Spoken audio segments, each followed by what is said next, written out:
in our competitive position in the marketplace, costing us more net. In other words, we are still adjusting to what is the next normal impacted by the pandemic. And then there are the general and specific impacts from inflation.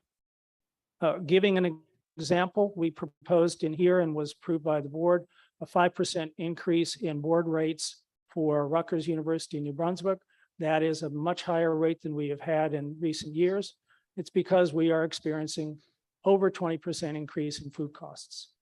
If you really look at what it would need, we would need to account for inflation in just that area, we'd be asking for an increase of 8%, 9%, 10%. We know we can't do that, so we are adjusting it to 5. We're concerned about commodities, whether they be supplies, energy, or any other kind of element in the operations of the university. And for that matter, the impact of inflation on our employees and their buying power, and our families and their buying power. We have a pricing problem. We cannot raise tuition to the level to keep up with inflation. That's an absolute. That would be detrimental to our access and affordability goals, and it would be detrimental to our students and our families. So therefore, we have to adjust and work within what is, in this case, a 2.9% increase. Since the other major funding item, which is the state appropriation, is flat, except for the support for financial aid, we're limited in what else we can do on the revenue side. But we will do what we can. There's a multi-year effort needed here to get into the next normal. I think that'll take at least 2 to 3 years. We need new revenue from programs and other services, but those take time to ramp up. We need to reduce our cost structure wherever possible and make ourselves more efficient, reducing duplication, assessing all the services that we do, and so on. We need to take any available balances that are available to us from the current year and from reserves from prior years to give ourselves time to do these things. And we need to redouble our efforts in other opportunities such as fundraising.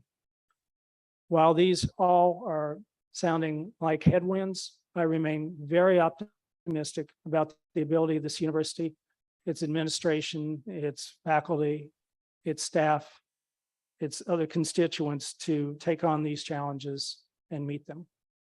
Mr. Chair, that completes my report. Thank you, Mr. Gower. And I appreciate that last part of your presentation, the optimism. Let me ask the board, does anyone have any questions or comments, starting with Mary? Hi, Mike. I had a couple questions. I'll just start with the first one. How does our 20.1% state allocation compare to previous years? I know the number may stay the same, but it becomes a smaller and smaller part of our budget. I'm just curious how that has looked over the last 5 years. So pre-pandemic, it was about 18-19%. It went up as a percent when our budget as a total was down in the transition years. It is up this year, or stays around the 20% range because of the increase in financial aid support through the Garden State Guarantee that's coming to us. So pretty much flat in that respect. And then with regards to the Scarlet Guarantee, how is that offset in the budget? Is that all from state money? Is that money we're fundraising? Is that? No, the Scarlet Guarantee is attacking need that goes beyond what is provided by the Garden State Guarantee. It has come through the budget management within Rutgers University, New Brunswick, whether it be Scarlet Promise grants or other budget considerations within the Rutgers University, New Brunswick budget. It is a very important program, but not a trivial one to adjust within the Rutgers University, New Brunswick budget. And likewise, the programs such as Run to the Top and Bridging the Gap are expanded in order to meet the needs. Thank you. Thank you, Mary. Ron?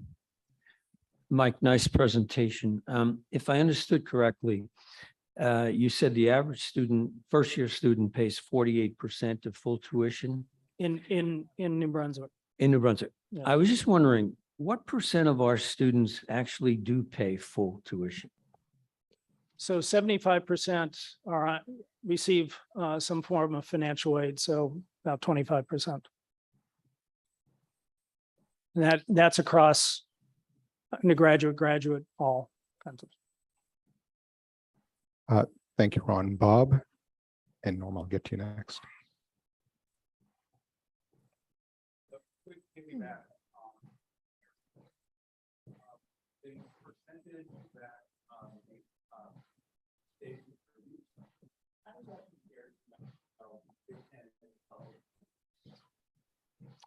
Oh, it's it's difficult to answer to get apples to apples on that. I have worked at other state universities where the number was lower than that number. I think, but different states provide different types of funding for their budgets, some for capital, some for maintenance. We get a flat operating appropriation that doesn't necessarily include those extras. I would have to figure out how to do an apples to apples comparison, but I would say in general, though, public higher education has been disinvested by their states over time. That is a general given. While there was some improvement last year, if you look at data from the State Higher Education Association, the State Higher Education Executive Association, it's still dramatically under what it was decades past. Was just curious if we've been disinvested more than other state Yes. universities. I wouldn't say that we are. Okay, thank you, Mike. Thank you, Bob. Norm. Thank you for your presentation. Thank you for your honesty. And you've mentioned many opportunities to enhance revenue, but of course, when things get tough, you have to think about cutting expenses. One of the hardest things for a traditional university to do is to consider cutting programs, especially long-held programs. But the truth is, many programs that have been around for many years probably no longer as relevant as they once were in the past. Do we have a program to examine programs to make sure they're all necessary and relevant? Yes, I'm looking at Executive Vice President Mogi in the back, as well as the chancellor's newly redoubled efforts in those areas, both for academic program review and, for that matter, administrative program review. So yes, I think that's a very important point. Great. Thank you, Norm. Linda, did you have a comment? Sorry. Of the 25% of the students who are not receiving financial aid, I'm wondering, is the retention rate of that group higher or lower than those who are receiving aid, than the 75%? In other words, does the how much does financial aid impact the retention rate? And that might not be your question, I'm not sure. That is something I do not have at hand. I don't know if any of the chancellors in the back have a line on that, but otherwise I will look into that and try to get a definitive answer. But thank you. That's a intriguing question. Thank you, Linda. Jim, can I turn it over to you? Thanks, Tilak. Thank you, Michael. 20.1% from the state of New Jersey. What is that in terms of dollars? It's 800, about 900 plus million, 900 plus million, just under $1 billion, if you put in all of it. So Okay. Is that number increasing over the years? it has increased for the value of the fringe benefit coverage. As that fringe benefit rate goes up, we get a certain amount of imputed revenue for fringe benefits that are covered by the state for a certain number of positions. within the university. That amount has gone up. The amount of dollars for operations, not counting special programs or new program initiatives, but for general operations has stayed flat, with the exception of recently the addition of outcomes-based dollars and now the Garden State Guarantee. Thank you.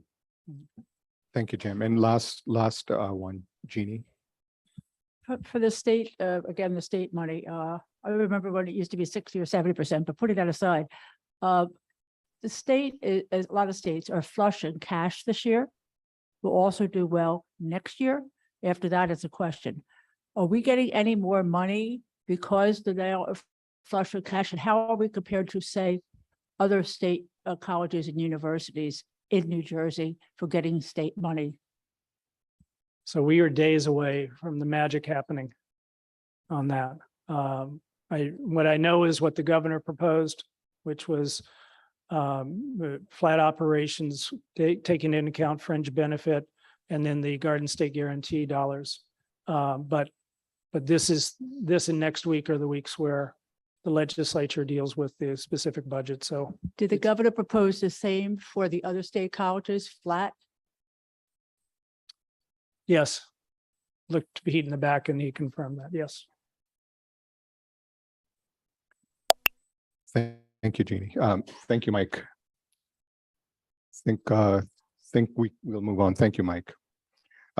Next item on additional matters, I want to go over the goals that we set out last year. And as all of you know, but some of you may need reminding, the assessment task force survey is really the first step in putting together these goals. It helps Nimesh and his leadership team formulate the goals for next year. So Mr. Covington, who chaired the assessment task force last year, helped inform these goals that my leadership team and I put together around July of last year. So I want to just go through those hopefully quickly to just as an update on where we stand, and the goals are presented again in your materials. Not sure what page. 31. Page number there. Page 31. Thank you, Bob. Just one by one. Goal number one, collaborate with senior leaders of the university and explore more opportunities for engagement with the broader university community in efforts to advance President Holloway's vision. This is a particularly important goal given President Holloway is relatively new, and this might be the last year I say that, or anyone says that. And I thought about relative to what? Not relative to last year. You're certainly not newer than you were last year, but semantics aside, the president brings his vision to the university that's new and exciting, along with several new people in key roles. So along those lines, the leadership team and the president have had regular meetings, in-person meetings, which has really helped us sort of with those in-depth discussions. We had one earlier this morning. We've had Alan has and Linda have attended the Big Ten Academic Alliance Conference, which I thought was terrific, as well as the president's dinner in the beginning or in the middle of that conference. I gave a short presentation one of those days. Nimesh has been heavily involved with the Rutgers Global Health Initiatives. And to all of you, we had a wonderful showing at the president's inauguration, at the commencement, and at the graduations. I think this was possibly the first, and this might have been, everyone was just stir crazy staying at home during the pandemic, but we were out in force, and I want to thank and congratulate all of you. And finally, the task force on philanthropy has connected with Kimberly Hopley and her team, and has done a wonderful job, both sort of forming those personal relationships, but also in terms of actual results, which brings me to goal number 2. Attaining 100% trustee participation in the Endowment Fund initiative for the Scarlet Promise Grants endowment, and also to explore opportunities to modernize giving with the Rutgers University Foundation. So the first part of that goal, the 100% trustee participation, we met that. And I want to thank all of you, and I want to thank Linda Allen and the Committee on Philanthropy. Thanks. First of all, thanks for giving to the endowment, as well as to other units and initiatives at the university. But thank you for recognizing the importance of the Scarlet Promise Grants. It's a initiative that this board took very seriously in setting out our goals, and all of you delivered. Thank you. The third one, and now I'm going to go through these really quickly now, enhance communication and interaction between Board of Trustees leadership and Trustee Maritime via regular email updates and other forms of communications. That goes hand in hand with goal number 7, engage with the board's emeriti and on board initiatives and so on. We've had regular emails coming from me prior to every one of these board meetings. We had Linda sort of leading the Rutgers Giving Day emails. We had the Zoom socials. And I'd really like to call out in particular, and this touches on a couple of goals, the lunches that Dr. Crosstup put together for trustees to meet and connect with new trustees.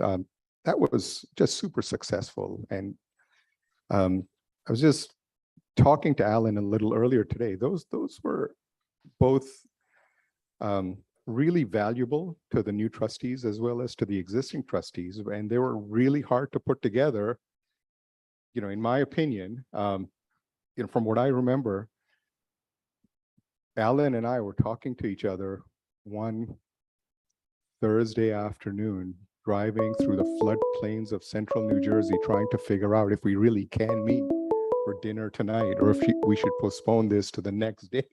You know, are there any venues that are sort of at a high enough elevation that we could reschedule these? That was ended up being that was our first social. That's been really successful, and I want to thank all of you who attended, not just that first one, but all of them. It's been very important to the new trustees, and there are 10 new trustees who've joined during the pandemic. And the culture of the board is so dependent on the relationships that these trustees form with not so new trustees. And you've all just gone out of your way to sort of keep that the culture that we have, the collaborative and open culture among trustees. And so I want to thank you for that. Enhance the mentorship program and improve engagement with new trustees, along with Alan's get-togethers. We've put together, and I want to thank Namesh, Mary, Ken, and Alan for putting together a one-pager, a checklist on the mentoring program, and that's really going to benefit the mentor-mentees who form next year. We put that together sort of at the end of the new trustee orientation cycle this year. Next, we have advancing the board's continuing ed initiatives by presenting 4 topics of interest, and that included site visits.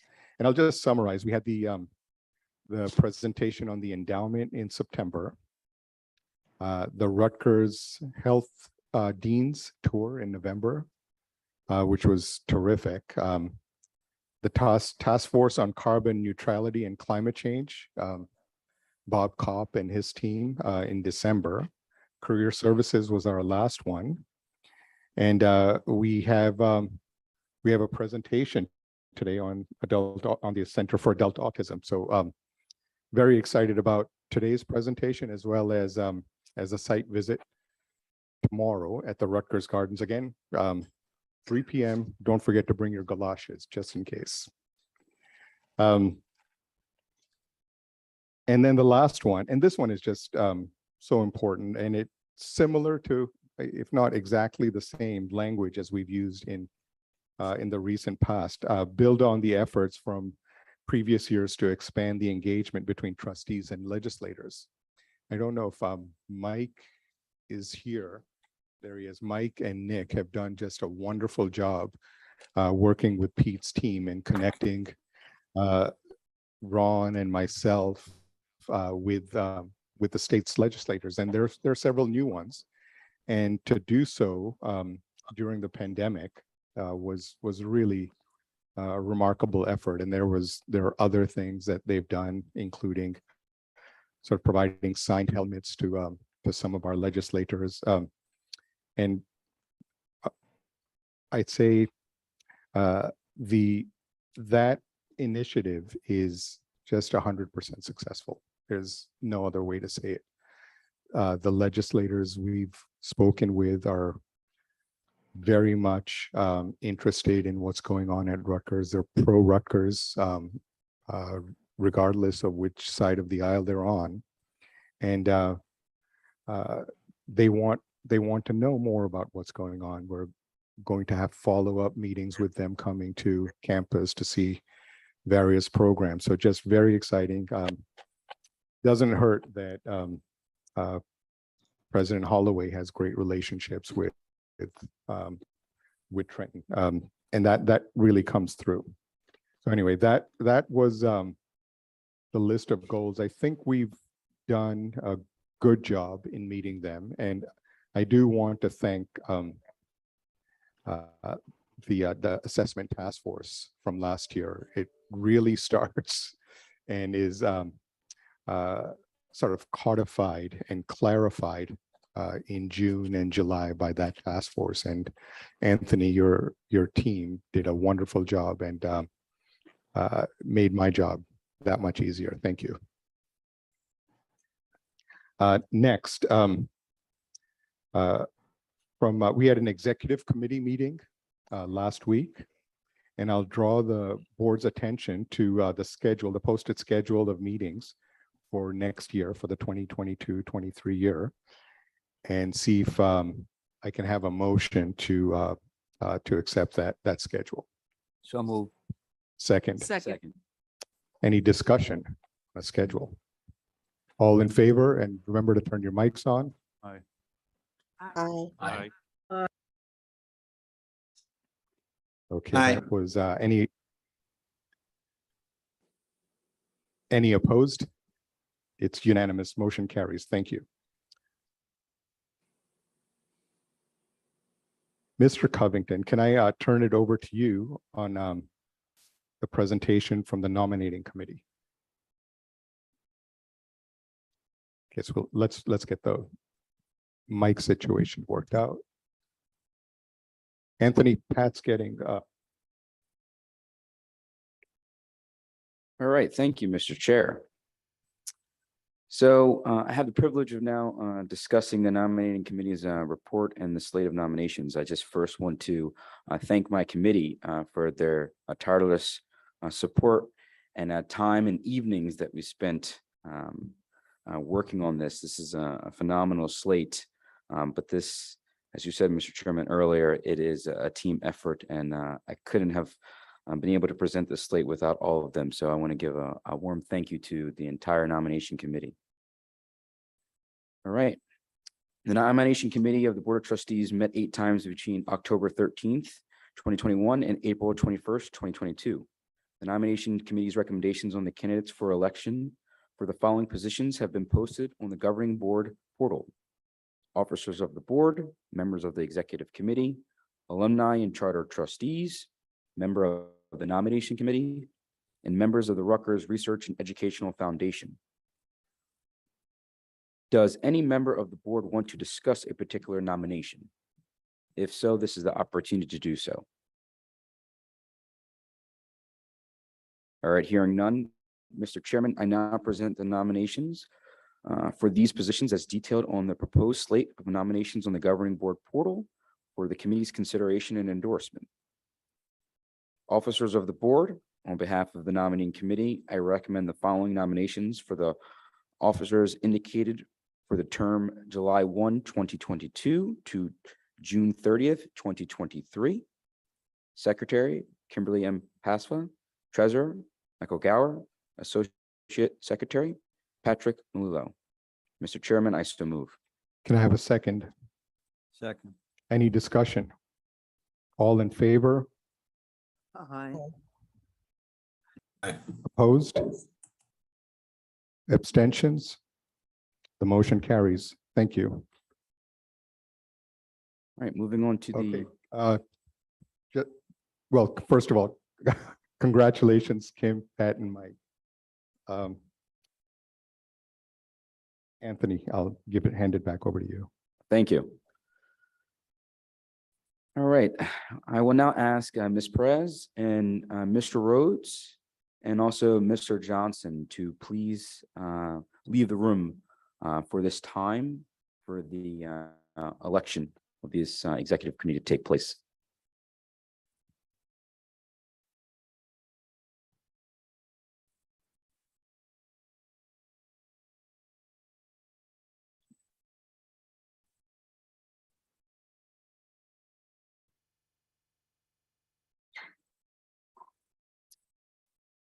All right, Mr. Chairman, those people have left, so I will move forward. On behalf of the nominating committee, I recommend for approval to the board of the following nominations for membership on the executive committee on the Board of Trustees for the term July 1, 2022 to June 30th, 2023. Kenneth Johnson, Elsie Perez, James Rhodes, Carol Sampson Landers. Mr. Chairman, I so move. Can I have a second? Second. Any discussion? All in favor? Aye. Aye. Thank you. Any opposed? Any abstentions? Motion carries. We can come back in.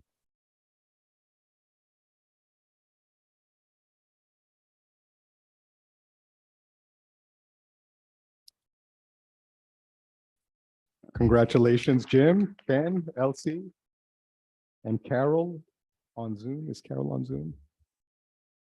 All right, now Congratulations. moving forward, the nominations for alumni trustees.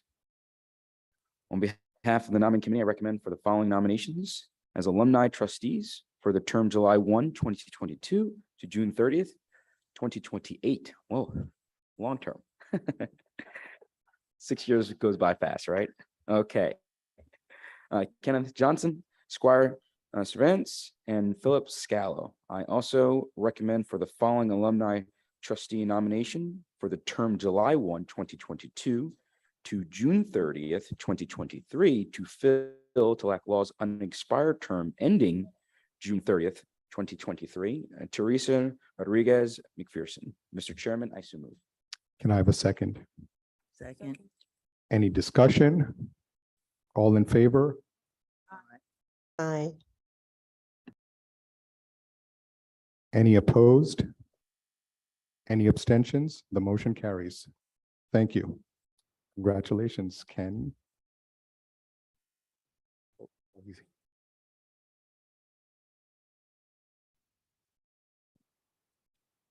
Congratulations. Mr. Covington? Thank you, Mr. Chair. Okay, moving on to the nominations for charter trustees. I now ask Ms. Papamarku and Ms. Kirkpufka to leave the room, please. I think Mr. Kropofka is on Zoom. Is he on Zoom? Okay. We'll move forward. On behalf of the nominating committee, I recommend for the following nominations as Charter Trustees for the term July 1, 2022 to June 30th, 2028. Edward Chaplin, Gary W. Karpufka, Susan F. Martin, and Mary Papamarku. Mr. Chairman, I so move. Can I have a second? Second. Second. Any discussion? All in favor? Aye. Any opposed? Any abstentions? The motion carries. All right. Mary, you can come back in. We have one more vote. Oh, sorry. Back to you, Anthony. Thank you, Mr. Chairman. Moving on to the nominating committee. I also ask Mrs. Rivers to please leave the room. And Dr. Kendrick, I know you're on Zoom, so if you could please close your ears as we continue with the proceedings.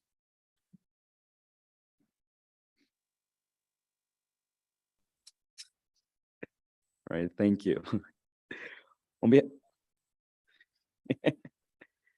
Okay, on behalf of the nominating committee, I recommend for the following nominations for membership on the nominating committee on the Board of Trustees for the term of July 1, 2022 to June 30th, 2025. Mary Papamarku, Linda D. Rivers. I also recommend for the following nomination of membership on the nominating committee for the term July 1, 2022 to June 30th, 2023. Roberta Cantorite. Mr. Chairman, I so move. Thank you, Mr. Covington. Does anyone second that? Second. Second. Any discussion? All in favor? Aye. Aye. Opposed? Abstentions? The motion carries. Roberta, you can come back on. Mary, Linda. Congratulations. Mr. Covington, can I Thank turn you. it back to you briefly? Yes, I will now ask Ms. Mansue to assume the position of chair of the nominating committee while the board votes on the election of the members of the Rutgers Research and Educational Foundation. Thank you, Mr. Covington. I will ask Mr. Friedman, Dr. Lecadre, Dr. Lynch, and Ms. Perez to leave the room at this time and to join Mr. Covington while the board votes on the election of the members of the Rutgers Research and Educational Foundation.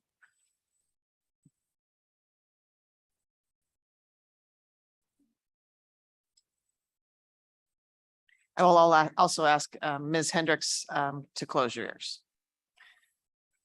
On behalf of the nominating committee, I recommend the following nominations to the membership of the Rutgers Research and Educational Foundation for the term of July 1, 2022 to June 30th, 2023. Anthony Covington, Robert Friedman, Joyce Hendricks, Yannick D. Lecadre, Deborah Ann Lynch, Elsie Perez, and Carol Sam.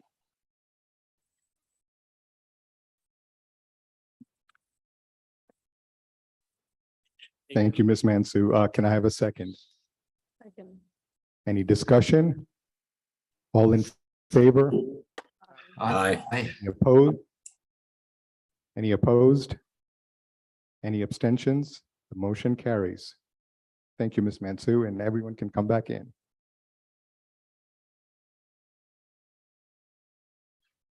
Great. Congratulations. Congratulations, Anthony, Bob, Joyce, Yannick, Debbie, Elsie, and Carol. Mr. Covington, can I turn it back to you? Or just, okay, sorry. Thank you, Mr. Chair. With all those proceedings and that long report, I appreciate everyone for their time. Mr. Chairman, that does conclude the report for the nominating committee. Thank you, Mr. Covington, and not just for this presentation, but for your leadership of the nominating committee this year. I appreciated all that this committee does before I was on it this year, and I'm just awed and amazed by the amount of thoughtfulness and rigor that goes into each and every one of these decisions. So thank you.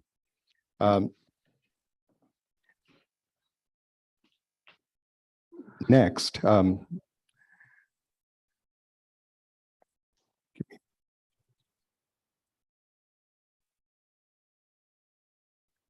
I'd like to recognize Mr. Christopher Manente, who's going to be presenting one of our continuing ed topics. And again, this comes from the task force survey, the assessment survey that all of you filled out last year around this time. And there was a keen interest on hearing what we do at the Center of Adult Autism. And Dr. Manente has been kind enough to come to us to give a presentation. Dr. Manente. Thank you very much. And first, I would like to just begin on a personal note of gratitude and pride to be here addressing the board today. I came to Rutgers 18 years ago after a tour on active duty as a sergeant in the infantry in the 101st Airborne. Pardon. And after 2 combat tours, I really didn't have a clear direction as to what I wanted to do with my life. And it was through my experiences as an undergraduate here at Rutgers, then as a master's student, and then again as a PhD student that I really found my way and came to this work that I'm about to present to you today. So again, thank you to all of you for all that you do to make Rutgers the best university in the world. And of course, I am biased as a 3-time alum. So again, thank you. And I also, just one more caveat, want to say that Rutgers has a really rich history of work in autism services, you know, both in the training side, teaching Rutgers University students to be practitioners supporting people with autism, on the service side with many clinical spaces throughout our university, in addition to the Rutgers Center for Adult Autism Services, and on the research side. So for those of you that aren't familiar with the rich history of work related to autism and neurodiverse people at Rutgers and the work that is still currently ongoing, I just want to make it very clear that the work that's done by the RCAS is extremely exciting. And it's, you know, no surprise that Rutgers is once again on the forefront of work supporting neurodiverse people and people with autism. But it really is just a small sample of all of the incredible work, you know, going on at Rutgers with many of my esteemed colleagues. So again, I'm Dr. Christopher Manente. I'm the founding executive director of the Rutgers Center for Adult Autism Services, which exists within the Graduate School of Applied and Professional Psychology here at Rutgers. And our center was founded, I was hired on in 2016. So we are still very much a new center. And so I wanted to start today just by kind of laying the foundation here and talking about the topics of disability, neurodiversity, and ableism. So disability, simply defined, is some identity, some trait, some characteristic that puts an individual at a disadvantage for success within society or some other institutional structure.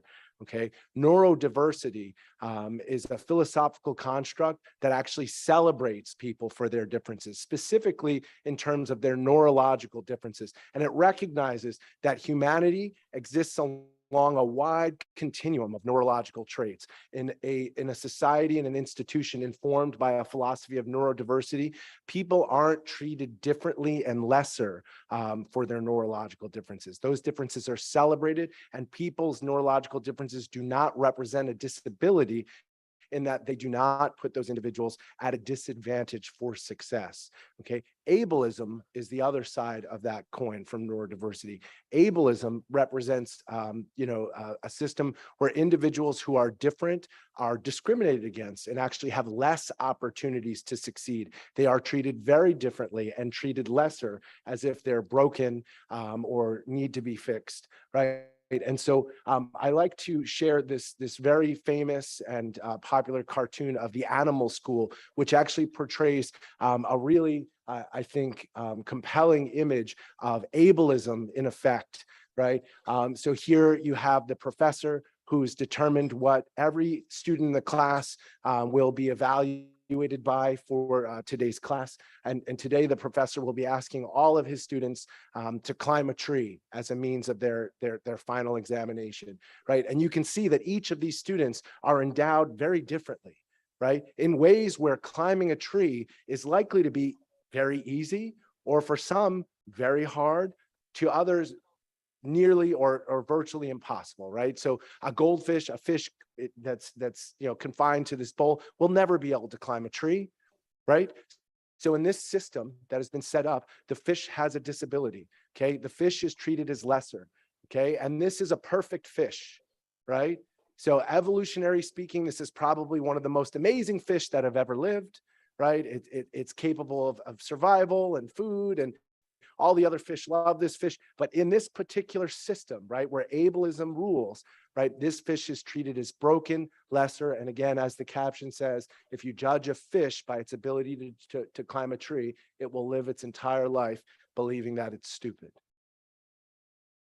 So why this is relevant, okay? Because currently in society, the entire kind of institutional societal system that we have in the US is not a place where adults with autism in particular are able to succeed and thrive. Adults with autism are analogous to this fish in the animal school, right?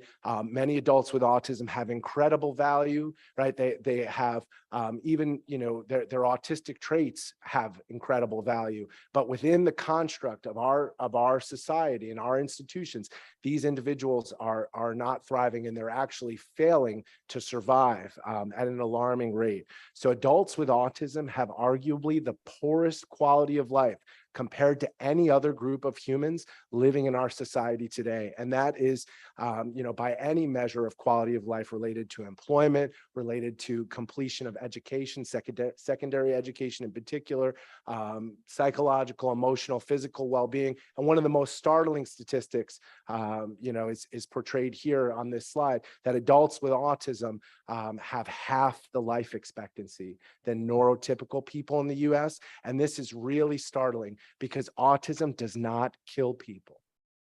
Okay? It's the institutional ableist arrangement of our society and our institutions that prevent people from autism getting access to opportunities to succeed that ultimately results in their mortality.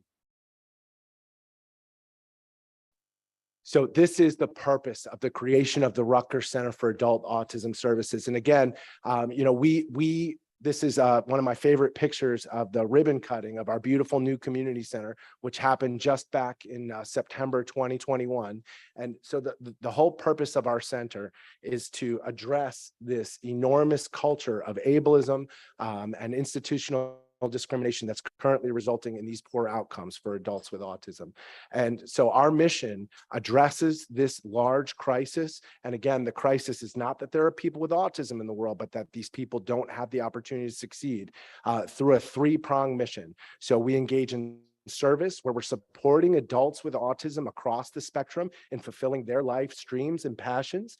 We engage in training where we are supporting the next generation of future practitioners who want to specialize in doing this work. And this is really critical because historically, nobody has really thought a lot about the types of supports and services that adults with autism need to succeed throughout their lifespan. Historically, the majority of the focus and the resources, the funding, the faculty focus, all of the formal degree paths and textbooks and coursework has all been focused on supporting children with autism in school settings. And we're just now coming to what is unfortunately a revelation, but is nonetheless, that the needs of children and the needs of adults with autism are fundamentally different and require entirely different fields of practice and practitioners who've been trained to support these very different populations of people. So we're doing that work, and we're creating the foundation for what we hope to become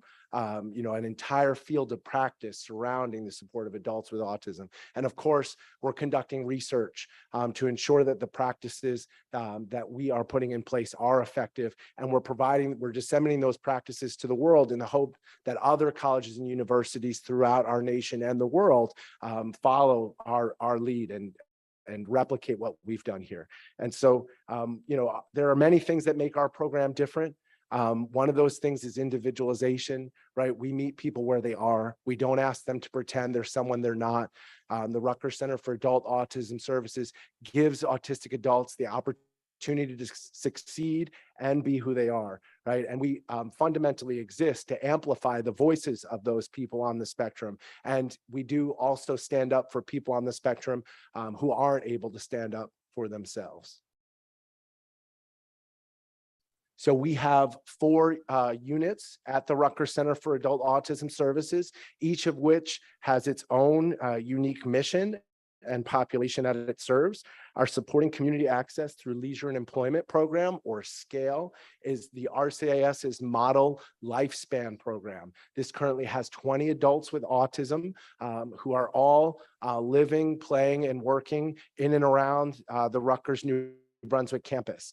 And again, we have representation of people with autism across the spectrum. We have Rutgers University graduates with autism who we've gotten employed at various places at the university. And we also have people with autism who have severe comorbid intellectual disabilities and autism, along with potentially other, comorbid conditions like behavioral challenges, right? And so we're demonstrating that all people with autism can succeed if only given the opportunity and resources that they need to do so. So our college support program supports matriculated undergraduate autistic Rutgers students. Okay, and so we currently have 30 students with autism enrolled in that program. And, we know that there are many, many, many more students with autism here at Rutgers. We're hoping to really expand this program and make Rutgers not only a place where autistic and other neurodiverse students can succeed, but a place that neurodiverse students want to come to from all over the world.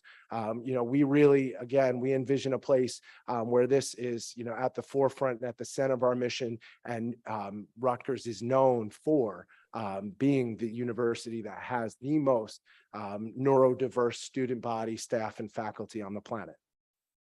So next is our psychological services clinic. This provides a whole host of more traditional clinical psychological services, including diagnostic evaluations for adults with autism, which again is something that traditionally has not existed. Most of the energy has been spent focusing on diagnostic evaluations for children, and often those diagnostic evaluations occur over the school age years. And what has resulted is now that the awareness around autism has been raised so much over the last few decades, we're running into people in their 30s and 40s and 50s who may have fallen through the diagnostic cracks years ago when they were in school, who are now realizing that some of these things they're hearing about autism or neurodiversity really align with issues and situations that they deal with in their everyday life. And they're coming to us saying, hey, I think I may be on the spectrum. Can you help me with that? And traditionally, again, there's really been nowhere for those people to go. Our 4th unit, which is poised to open, is our intensive outpatient clinic, and this will support adults with autism in active behavioral crisis and their families. And this is another subset of people with autism who are in absolute crisis, where there's nowhere for these folks to go.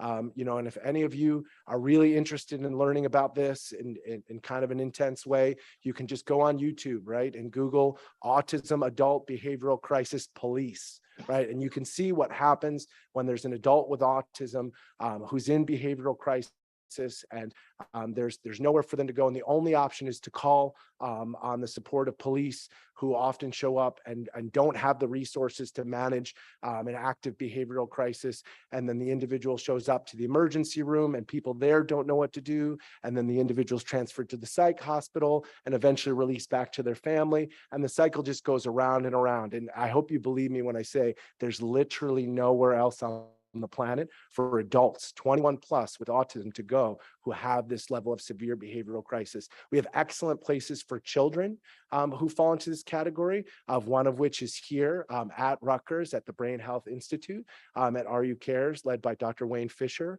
But again, there's no parallel once these individuals turn 21 plus. So once again, Rutgers is leading the way in this much needed area of work. So one of the last things I just want to highlight is kind of the scale of the work we're doing. As I said, the RCAS began in 2016, nearly 6 years ago, and we've been doing this work to increase greater access for people who are neurodiverse and people with autism in particular. But very recently, this past semester, we were awarded a grant through the University Office of Equity Inclusion, run by Dr. Anna Branch, through the IDEA Innovation Grants Program to create a university-wide task force on neurodiversity, where we have united leaders across many academic units, colleges, offices, schools, all represented here on this slide, 20 members in total, to really do a forensic exploration of the university's current climate in terms of access for neurodiverse people. And I'm very proud to say that we actually held the university's first Neurodiversity Summit at the RCIS Community Center just last Thursday. And so we recorded it, and all of the amazing speakers that we had there, many of whom are neurodiverse students, faculty, and staff at Rutgers, and we'll be posting those days' events online. So if any of you are interested in learning more about the work of our neurodiversity task, make sure Rutgers has incredible representation of neurodiverse people, again, across our students, staff, and faculty. I would urge you to please reach out to me or look at our Facebook page for the Rutgers Center for Adult Autism Services, as it will be posted there as well. So these are some links where you can find out more information about all of the incredible work we're doing. We have an updated website, a newsletter that comes out quarterly, and a prolific Facebook page where we're constantly posting success stories, publications that we're releasing, events that we're having, and other really important information about what's going on here at Rutgers for adults on the autism spectrum, and in terms of larger issues related to neurodiversity in general. Thank you. Great. Thank you, Dr. Manente.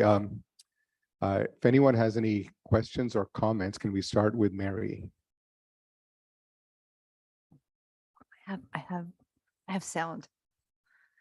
Thank you, Doctor. I was really excited to see that you were coming to present to us.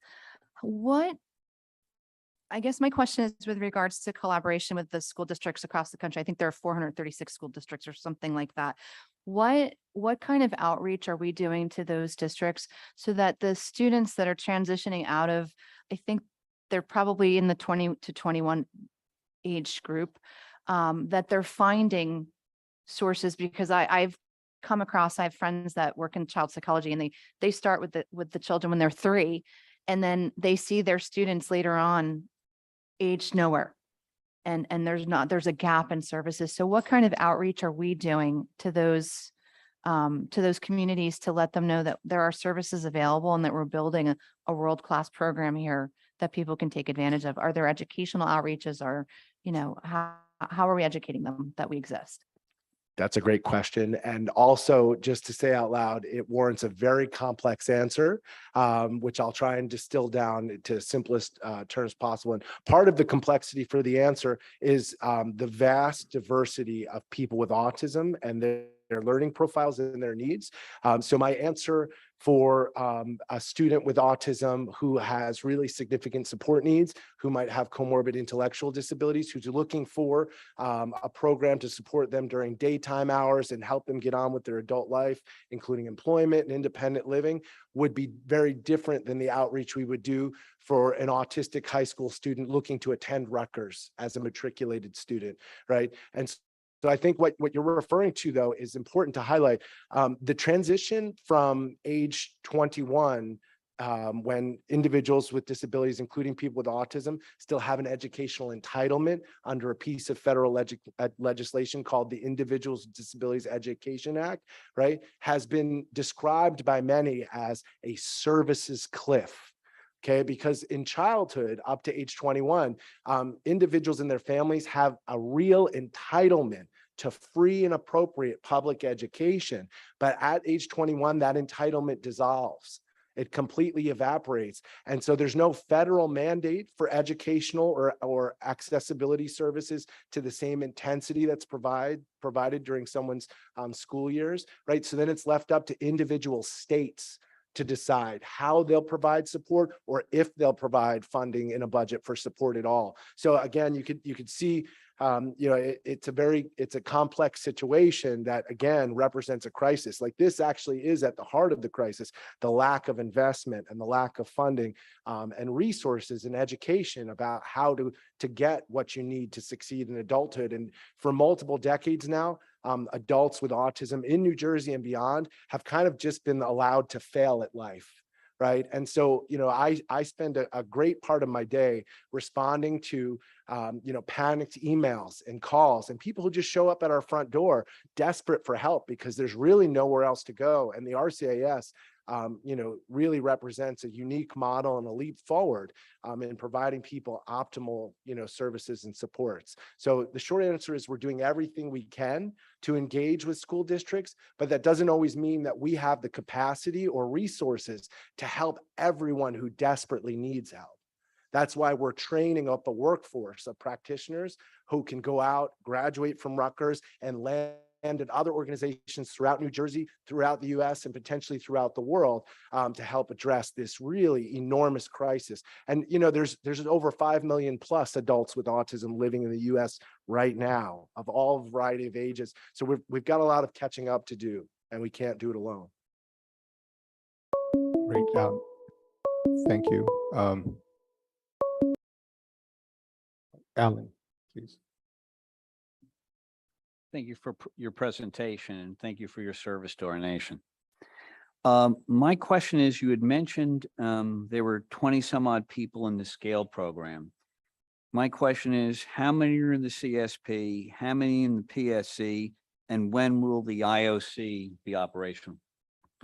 Wonderful. Yeah. So there's 20 currently in SCALE. And so to be clear, those 20 leverage individualized budgets. And I'm going to use kind of air quotations when I say individualized, because there's only 5 budget tiers. So the budgets are differentiated to the extent that's possible. So individual budgets for those individuals who are Medicaid funded through the Division of Developmental Disabilities in New Jersey can range from $19,000 for someone who's been determined to have a lower level of support need up to $60,000 for someone who has the highest levels of support need. And at every budget tier for us amongst those 20, and I should say in those 20 people we serve in SCALE, we have representation at every tier, really showing, the diversity of autism and that everyone can succeed if only given the opportunity and resources, right? At every budget tier, the cost to provide the optimal excellent services, the individualized services exceed what the state provides, right? So we want to take as many adults with autism as possible in that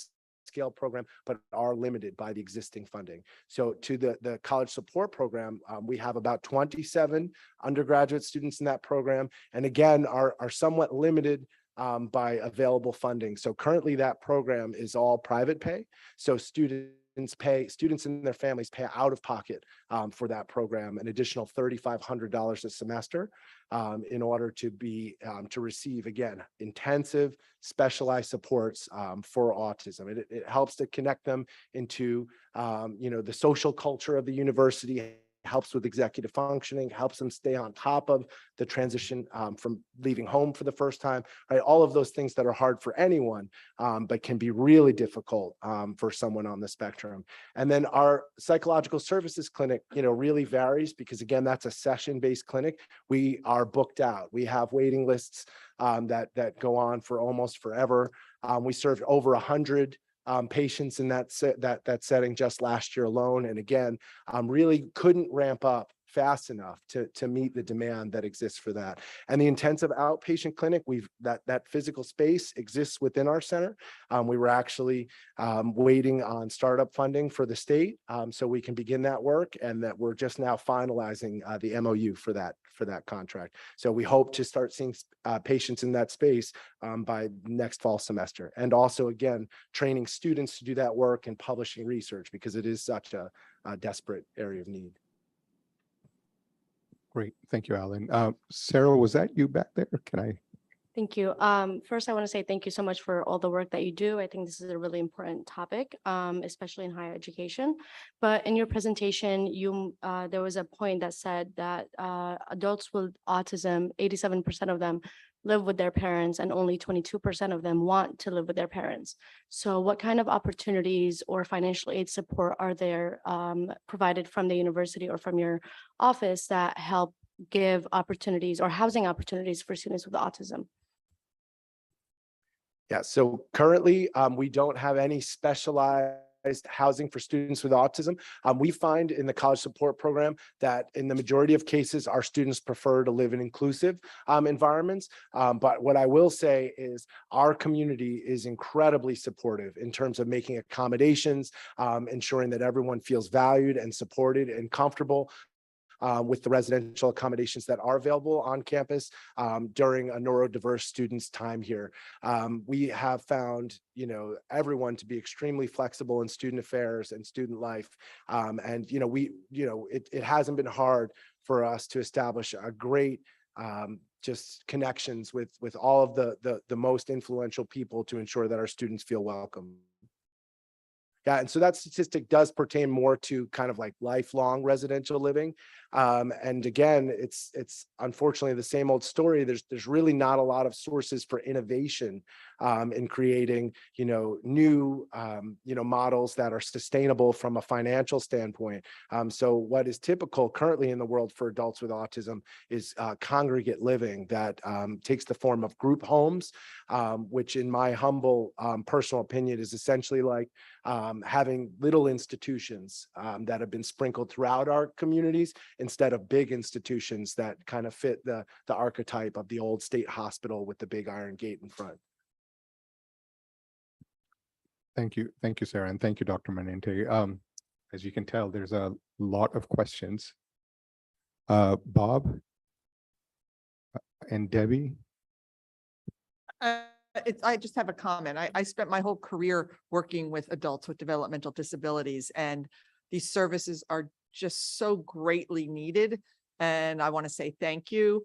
And I think when you open your IOC unit, you're going to be inundated. I wouldn't be surprised if you already have people calling you as to when it's going to be open, because that type of service is just so needed. I actually was a director of psychology at one of the state developmental centers, and when the clients would fail in the community, we were the place of last resort. And so I'm glad to see that there's some stuff happening in the community to hopefully keep them out of the developmental centers. Thank you.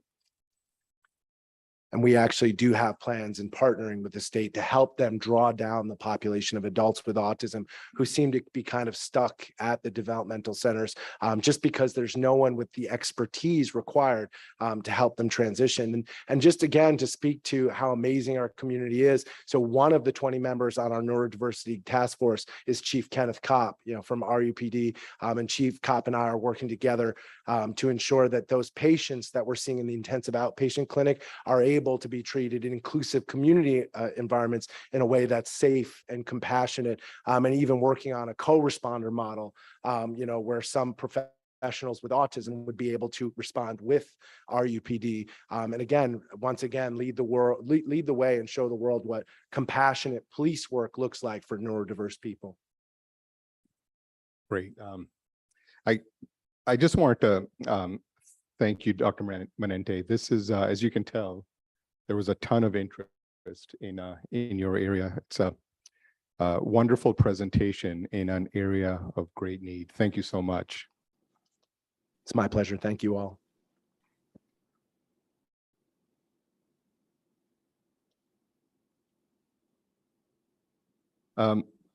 Before we move on, I just want to thank the Secretary's office, to Kim and Pat and everyone in the office for putting these continuing ed presentations together. I know there's a ton that goes into sort of preparing before we get to this point, and just like so many others who I've worked with this year, you just make it look so easy, and I know it's not. Thank you. Next, for the committee, for the report on the Committee on Trustee Philanthropy, can I turn it to you, Mrs. Rivers? I'm sorry. Oh, sorry. We're going to switch it up for just one topic. Mr. Krapovka, can we turn it over to you for the update from the JCOI? Yes, thank you, Mr. Chairman. Can you hear me okay? We can, thank you. Great, thank you. So I wanted to provide an update on the Rutgers Endowment and what the JCOI and Investment Office has been doing. We did meet on June 9th. Pleased to report that most of us met in person for 2.5 hours and covered quite a few items, and it was great to see everybody in person. First, we did an annual review of our investment policy statement, which, given our update in December, we had no changes since then and furthermore approved. We also reviewed our spending policy, which consists of both the allocation methodology and the amount, which is consistent with several universities. And then we also vetted and completed our asset allocation review.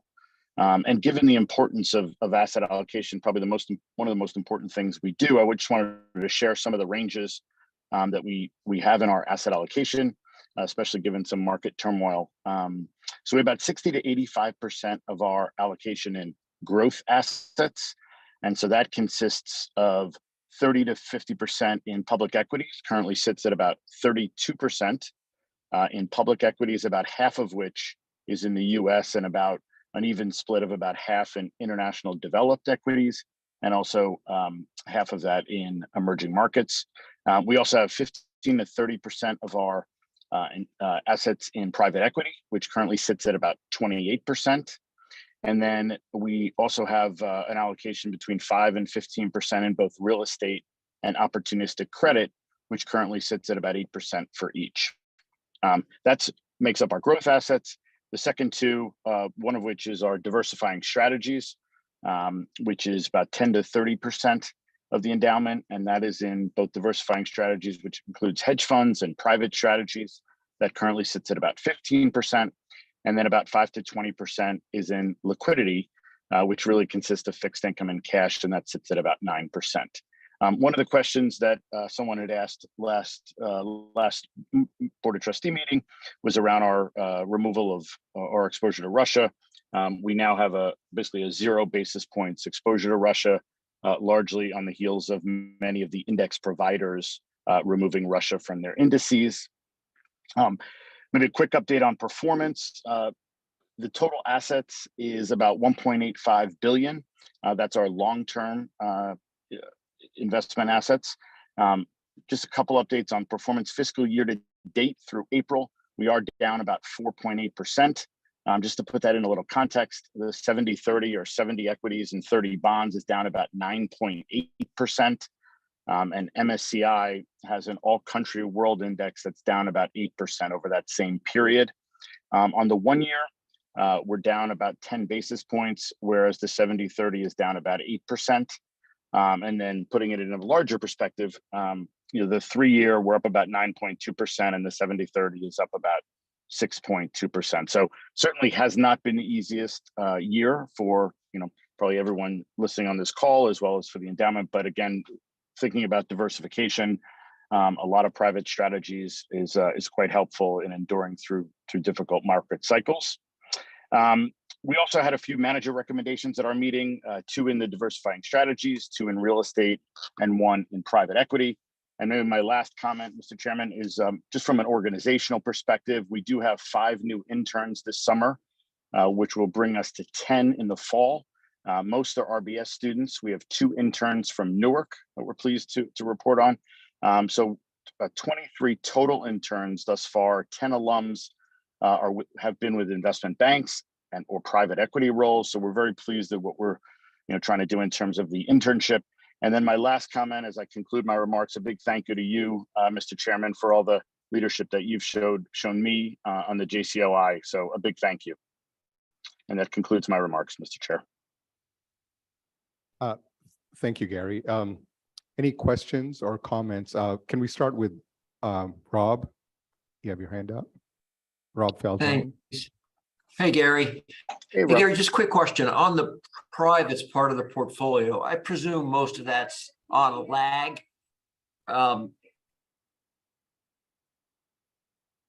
Apologies, background noise. I'm assuming a big component of that is actually on a lag, which contributes to the, sort of the results. Do you have any sense for that? Is it like most of that portfolio lagged in terms of, we've yet to see actually what the impact of the public market correction has been on that portion of our portfolio? Yeah, I don't have a great sense of actual numbers, but yes, it's definitely does, your intuition is spot on, that it is lagged. I think, some of them, there's a nice mix of growth and value. So, it's probably, it is probably lagging a little bit, but, I think we're also pretty early in our private equity cycle, since we've been, a more recent investors than a lot of our peers. And so, that, for better, for worse, when markets go down, we'll probably have a lot more cash in these private equity portfolios that are not put to work. So that'll actually help us. But I don't have a good sense of giving you a number of what that is. We'll just have to wait to see, see how they did. But your intuition is spot on.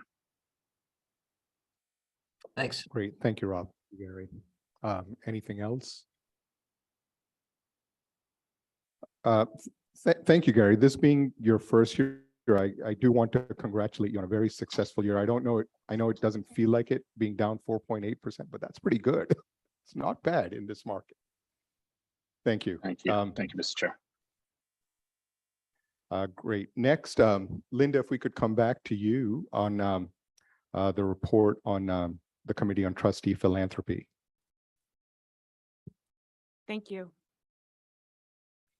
We are wrapping up a very successful year for our Scholar Promise Grants funding fundraising initiative, and the Philanthropy Committee and myself. We would like to thank all of the trustees and the Maritime for once again participating this year. Thank you so very much.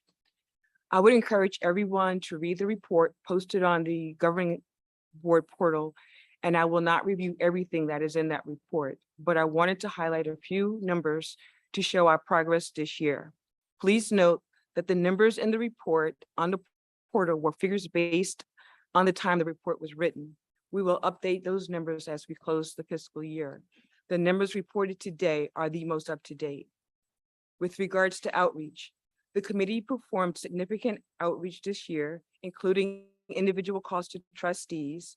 Other outreach this year also included the Rutgers University Foundation, Rutgers University Alumni Association, Rutgers University student governments on all campuses, key university stakeholders, and friends of the trustees. Some key accomplishments.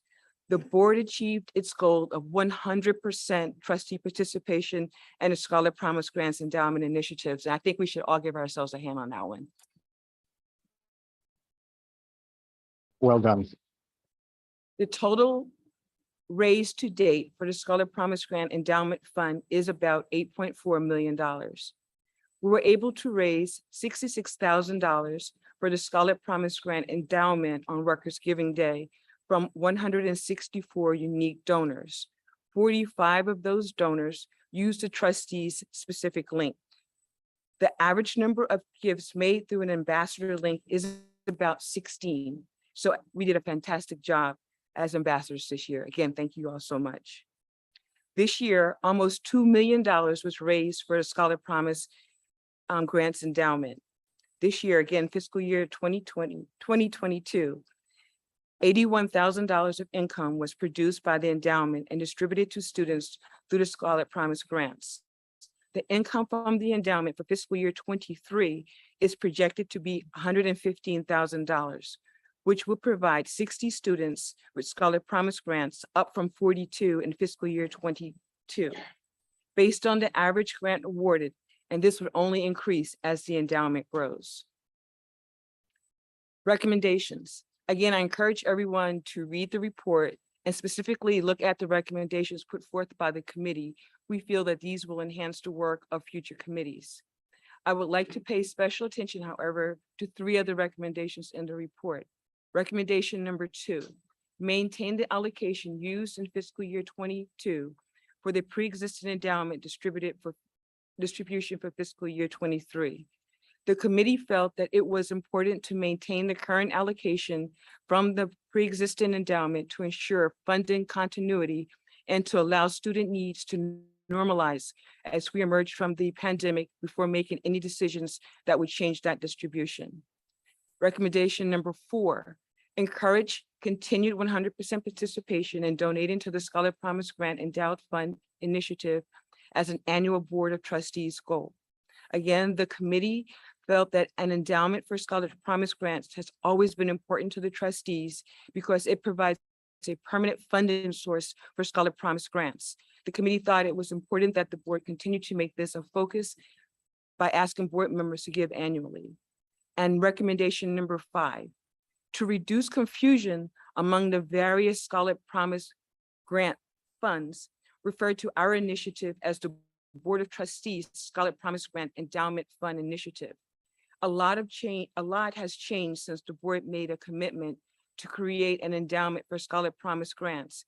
As we are witnessing, scholarship promise grants have emerged as a larger university priority. This is, of course, everything the trustees hoped would happen, but it also has led to some confusion over the trustees' focus. Therefore, the committee feel that it is important to refer to the Board of Trustees' efforts as Board of Trustees Scholarship Promise Grants Endowment Fund Initiative to differentiate it from other funds that might be considered under the Scholarship Promise Grants umbrella. Again, the committee just want to thank all the trustees and the Maritime again for their participation this year. Report respectfully submitted, Committee on Trustee Philanthropy. Thank you. Thank you, Mrs. Rivers. Any questions or comments?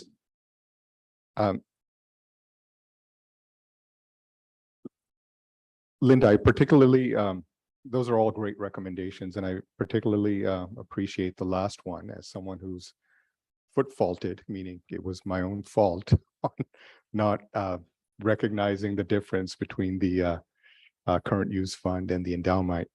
That sort of slight name change, I think, will be really helpful for many of us. Some of us didn't need the help. Some of us did. Thank you. And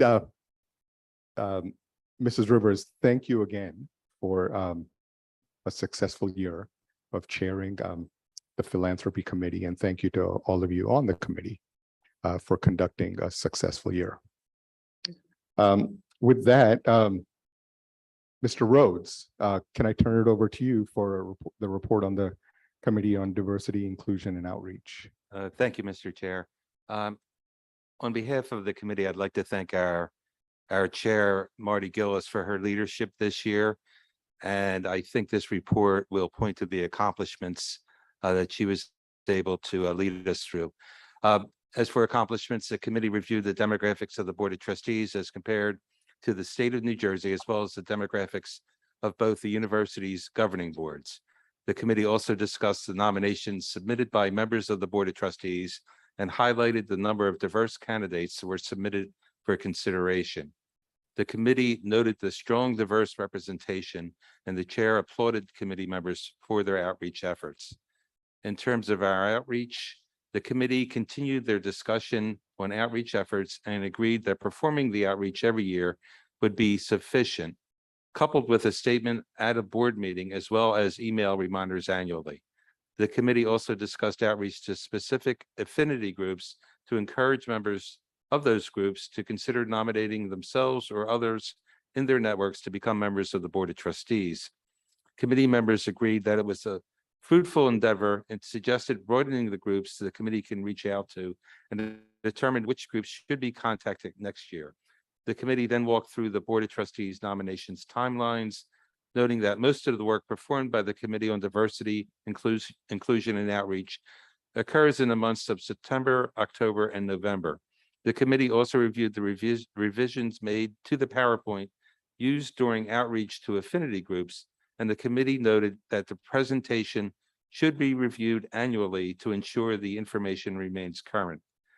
The committee reviewed the diversity statistics of the individual schools within Rutgers that were covered throughout the year, and the committee discussed the presentations received throughout the year, which included a presentation from our own Dr. Linda Caldwell-Epps and Dr. Salvador Mena, Vice Chancellor for Student Affairs at Rutgers University, New Brunswick. The committee also reviewed a speech on race delivered by former United States President Barack Obama. That concludes the report. Thank you, Mr. Rhodes. I just wanted to comment that serving on the nominating committee this year, I really sort of appreciated how well the committee on diversity did. The candidates we received were just terrific. And I won't say it made our job on the nominating committee easy, because it's not an easy, it made it easier. So thank you and well done. Next, Mr. Duhaime, can I ask you to give us a report on the task force on legislative engagement? Sure. Thank you, Mr. Chairman. I appreciate it. And thank you to you for your participation throughout. Also to Nick and Ron, who are on the committee and participate in all the meetings as well. And certainly to Pete McDonough and Dave and his entire team for the support they give for the government affairs throughout the year. This year, the main focus was to meet with the 4 legislative leaders in the state. 3 of the 4 legislative leaders changed in the last year due to elections and people not seeking office or seeking higher office. So with that, refreshing our relationships with the legislative leadership is important. Our goal here is not to ever get in the way of any kind of policy, but to kind of humanize Rutgers to the legislators themselves. Often, they think of big institutions in New Brunswick or Newark or Camden, but don't realize how many alumni they have in their district, how many students they have in their districts, how many employees they have in their district. So we meet with the legislative leaders. We have a little one-pager about their districts that have statistics like that are for their districts. And we meet with them. It's somewhat informal. We thank them for their support. Some of them are highly engaged. Some of them have been less engaged on Rutgers issues in the past, but they went very well. We met with the new Senate President, Nick Scutari, in his office in Trenton.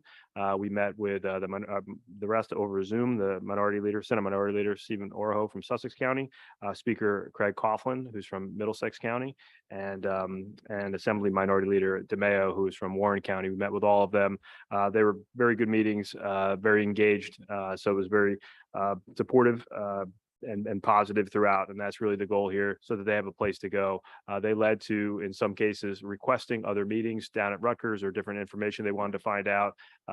So that's really the idea. We've done things in the past where we've had individual trustees mailing things to their legislators, so that, again, they know they have legislators in their own districts. The currency that matters most to an elected official are votes and people who live in their districts. So try to remind them who they've got in their district and how close Rutgers is to them.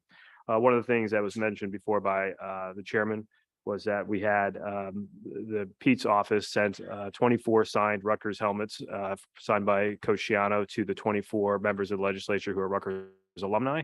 And having seen these in the past, they are often featured very prominently in their offices. So that's a nice little connection to Rutgers. Everybody wants to be part of that. So that's a very nice thing.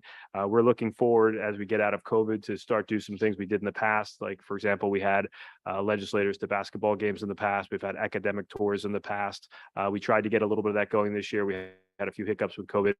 And so we're hoping to have some of those in the fall. One athletic event where legislators join and one academic tour where legislators join. So that'll be the goal as we go forward to the fall and spring next year. And of course, continuing with the meetings we have with the legislative leadership.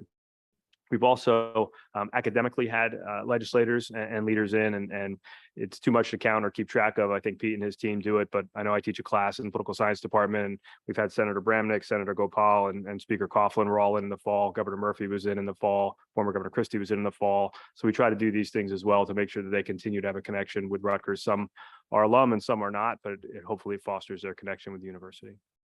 With that, turn it back to you, Chairman. Thank you. Thank you, Mr. Duhaime. And I just want to thank you for in this difficult year of COVID and the pandemic for putting together such a successful series of meetings with our legislators and mailings and the football helmets and all that with alongside Pete McDonough's office. But most importantly, for doing so efficiently. And those of you on the task force understand exactly what I mean. So appreciate all you've done. Yes, Mike.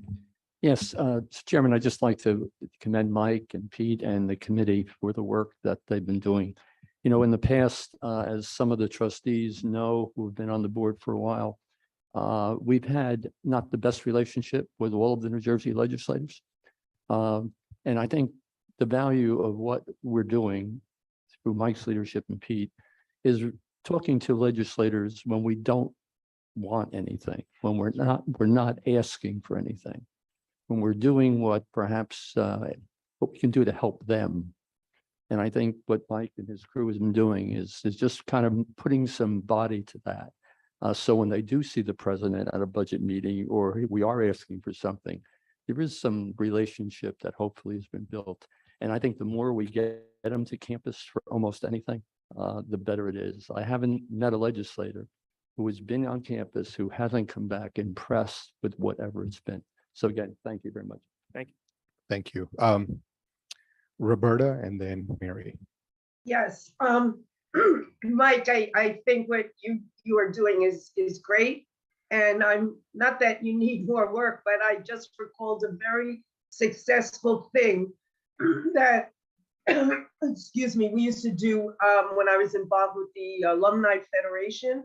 And we would have a display, and I believe it was in the tunnel, of different tables showcasing different parts of Rutgers. And so what would happen, that was an area that all the legislators passed through. We'd keep it for a day or two, and they could stop and look at this stuff. We had giveaways, handouts, and they almost couldn't avoid it. And it was very, very successful. So just a thought. Thank you, Roberta. You're welcome. Mary? Thank you. Thanks, Mike, for all the work that you guys are doing on the committee. I was wondering the numbers that you shared with the legislators with regards to the students in their district, if you're able to maybe share them with us. In the event I run into my legislators, it would just be helpful to have that for backup information. Sure, we can work with Pete's office on that. We created one pagers, as I said, for every district. It had alumni, it had students, it had staff, it had some economic impact numbers. So I believe Pete has that for every district. So we can maybe create those and share those with each of the members for their own districts. Okay, thank you. Great. Thank you, Mary, and very well done, Mike, Nick, Ron, Pete, and team. Thank you. Just for the sake of time, I'm just going to jump to Mr. Gower, if you could give us an update on the Committee on Audit. Thank you, Mr. Chair. Happy to provide the last report between now and adjournment. Reporting on the Committee on Audit that met on June the 1st, both in person and via Zoom. Ms. Shelley Massey, the KPMG lead partner, and Ms. Lauren Swigert, the KPMG senior manager, presented a status update confirming that all reports related to the year ended June 30th, 2021 had been issued.